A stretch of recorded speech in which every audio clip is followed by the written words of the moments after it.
Зијадин села утре во Мала Речица ќе ги испорача своите услови за соработка на локалните избори како дел од фронтот на Али Ахмети. Лидерот на ДУИ се гледа со села откако минатата недела се видели со лидерот на другото крило во Алијанса за албанците, поранешниот коалициски партнер на Христијан Мицкоски, Арбен Таравари.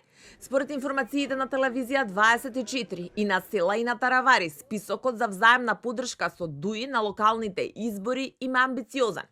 За села критериумот е јасен, минимум онолку општини за неговите колку што ќе има и Таравари.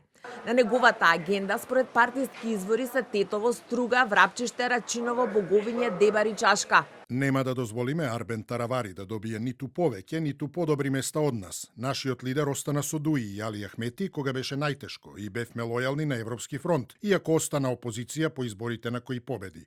Вели за телевизија 24 висок партиски функционер. Висок партиски функционер од крилото на Таравари пак за телевизија 24 брифира дека според првичните муабети неговиот лидер и првиот интегративец си поделе рака за Таравари уште во првиот круг да добие поддршка во Сарај, Гостивар, Врапчиште, како и во една од општините Дебар или Струга, како и Боговиње или Теерце. Според истиот функционер, останале да висат Студеничани и Липково, за кои немало се уште договор.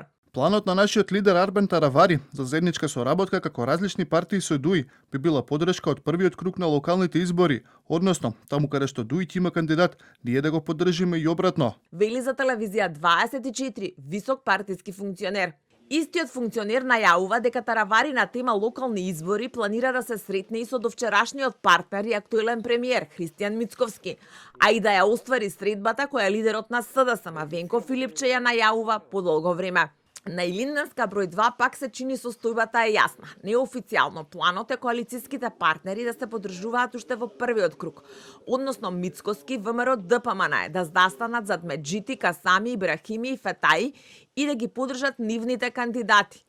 Очекувањата во ВМРО ДПМН се тие да добијат поддршка за Скопје уште во првиот круг. Според партиски функционер во ВМРО ДПМН, очекувањата на Мицкоски се вреди да истрча со најдобрите кандидати.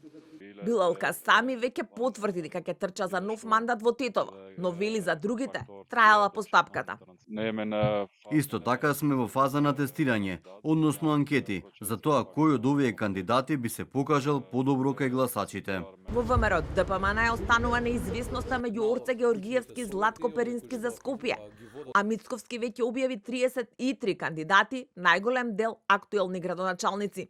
СДСМ засега останува неимињата кои ги објави телевизија 24, вклучително и Мишко Ралев за кандидат за Скопје. Миротворец, односно да биде личност која што може да ги